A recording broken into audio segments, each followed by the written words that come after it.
আসসালামু আলাইকুম দেলার ভাই। ওয়ালাইকুম সালাম ভাই, এই যে মরিচের গাছ যে লাগাচ্ছেন, জি হ্যাঁ, এই যে আপনার যে মরিচের গাছগুলো দেখতেছি, কিন্তু অবস্থা তো খুব বেশি ভালো না। না ভাই, খুব অবস্থা খুবই খারাপ ভাই, বড় খারাপ। আপনি এই কত বিঘা জমিতে মরিচ চাষ করেছেন? এখন বর্তমান 2 বিঘা আছে। 2 বিঘাতে বেগুন আছে। 1 বিঘা বেগুন আছে। জি। তো এখানকার যে অবস্থা দেখতেছি, পরিস্থিতি তো খুব খারাপ।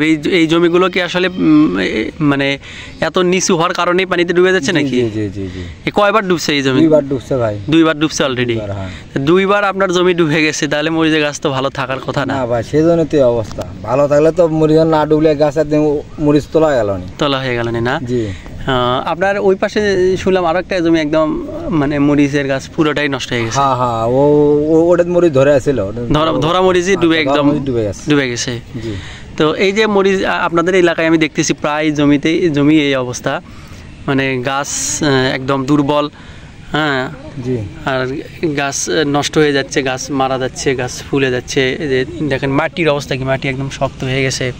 ঠিক আছে, বৃষ্টি হয়ে বেডের ওপরও মনে হয় পানি ওঠে না? বেডেরও পানি উঠছে না। তো তাতে আপনার কি মনে হয় এইবারকার মরিচের ফলন কি ভালো হবে? খুব একটা আশা করা যাচ্ছে না, দেখা যাক আল্লাহ কি করে। মানে ভালো একটা ফলাফল আশা করা যাচ্ছে না? ভালো ফলাফল আশা যাচ্ছে না। তাতে আপনার মরিচের যে বাজার দর, সেই বাজার দর মোটামুটি দাম বেশি, গত বছর দাম বেশি থাকবে।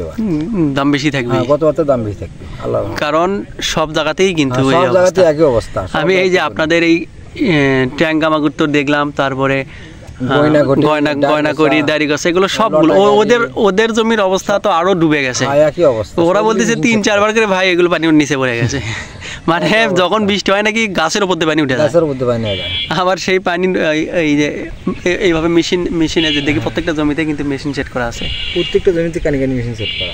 এই যে মেশিন সেট করার কারণে আর কি মেশিন আর কতটুকু পানি তুলবে? হ্যাঁ, সেটাই। বৃষ্টির পানিতে তো মনে করেন যে ভরে যায়। কতটুকু পানি তুলে তো এই অবস্থা। তো এখন আপনি তো একজন কীটনাশকের দোকানদার, এখন আপনার কি মানে কীটনাশকগুলো প্রয়োগ করতেছেন এই বৃষ্টির হাত থেকে রক্ষা করার জন্য?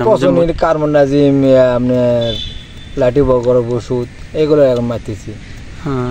তাতে কি ভালো রেজাল্ট আসছে? কিছুটা না কম আছে এখন। আবার যখন বৃষ্টি হয় করার কিচ্ছু নেই, বৃষ্টির সমস্যা বেশি হয়। এই তাহলে 2 বিঘা জমিতে আপনার মরিচ যদি ভালো হতো তাহলে তো মোটামুটি আল্লাহ মোটামুটি ফাইন রেজাল্ট সেরকম জানালেন। এখন যে কপালে কি আছে ভাই পাওয়া যাচ্ছে না। তো শুধু কি আপনারই এরকম না?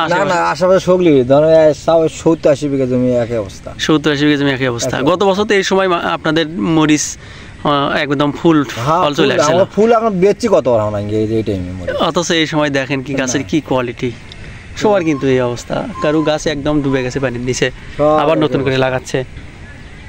তো দর্শক, আমি আপনাদের বলবো, যারা মরিচ চাষ করেন, আবার যারা নতুন চাষি আছেন, যারা ভয় পাচ্ছেন মরিচ চাষ করার জন্য যে দাম কেমন হবে, তো এবার কিন্তু মরিচের দাম কিন্তু বাজারে অনেক বেশি থাকবে। কারণ এমনিতেই তো তাপমাত্রা বেশি ছিল, আবার অতিরিক্ত বৃষ্টি, প্রায় 15 থেকে 20 দিন হচ্ছে বৃষ্টি। হ্যাঁ, একদিনের জন্য কিন্তু বৃষ্টি বন্ধ নেই।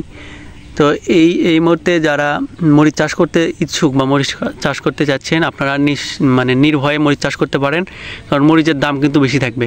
আর এখন যারা মরিচ চাষ করবেন তাদের কিন্তু এই ধরনের সমস্যা হবে না, কারণ এখন বৃষ্টিও অনেকটাই কমে আসবে, তাপমাত্রাটাও কিন্তু আস্তে আস্তে কমতে থাকবে। হ্যাঁ, আর আপনারা জানেন শীতের সময় কিন্তু মরিচ ভালো হয়। তো আপনারা সাহস করে লাগাতে পারেন। ধন্যবাদ সকলকে। আসসালামু আলাইকুম।